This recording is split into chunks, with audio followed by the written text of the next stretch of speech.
So here we have the Hyundai Kona on a 69 plate. I'm going to start off by hopping inside the car and running through some controls first of all. Okay, now that we're inside the car, we're going to start with the dials. Over on the left-hand side, we have the rev counter and coolant temperature gauge, and on the right-hand side, the speedometer and fuel gauge. In the middle, you can see the total miles for the car. They are 17,919.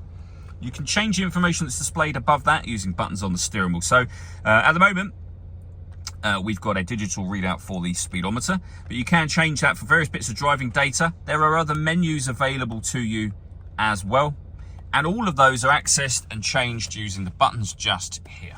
We've also then got cruise control over that side of the steering wheel. On the left-hand side, we have stereo controls and phone controls, including voice activation for your phone.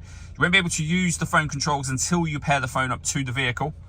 And that is done over on the touchscreen in the center just here. So we have a few buttons down the right and left-hand sides, but essentially you can use the whole thing as a touchscreen. So for example, to pair your phone, you'd hit the phone icon in that top left-hand corner. When it comes to music, we have, of course, got the radio. This car has got DAB, FM and AM radio. If you listen to your own music, you can do. You would hit the media tab, which currently, if you give that a push, will display everything, including the radio. But we've got Apple CarPlay available, Android Auto, auxiliary input, USB input. We can stream our music wirelessly via Bluetooth audio as well. So loads of ways to listen to your music in this car. We've also got satellite navigation.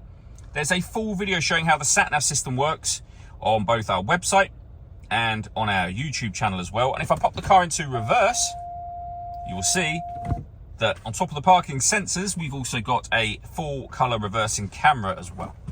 Working our way down from that, we have climate control. So you can adjust the temperature within the car, the fan speed, and the direction you'd like the air to be distributed in. When you're happy with those settings, you can turn your air conditioning off in this case, or back on again, or just hit auto. The car will now take control of the fan speed and direction of the air to maintain the temperature that you've asked for. Any manual adjustment will take auto off straight away and allow you to put it back on your own settings here. Underneath that, we have a 12-volt charging socket, USB charging socket, USB for your music there, and auxiliary as well. This is a wireless charging pad, so if your phone is able to charge wirelessly, just pop it on here. It'll begin to charge and you'll have a light come on within this button just to let you know that that is working and charging your device. We have a 6-speed manual gearbox. Down here, we can turn off the stop and start. This car is designed to cut out when it's stationary in traffic to save you fuel. The system is turned off when that light shows. We've got a heated steering wheel. We have got a heated driver's seat with 3 different heat settings, and the same over for the passenger side. There's a button just over here. But we've also got an air-conditioned seat with 3 different levels of air conditioning as well. And as I say, over this side, same button for the passenger seat. We can also turn the parking sensors on and off. And this button just here will turn on and off, as you'll see up here, the downhill brake control for the car. All that leaves me to say is thank you for taking the time to watch this video. If you'd like to come and see this ULEZ compliant car for yourself and have a test drive, please feel free to call either of our MJA sites. We'd love to hear from you soon.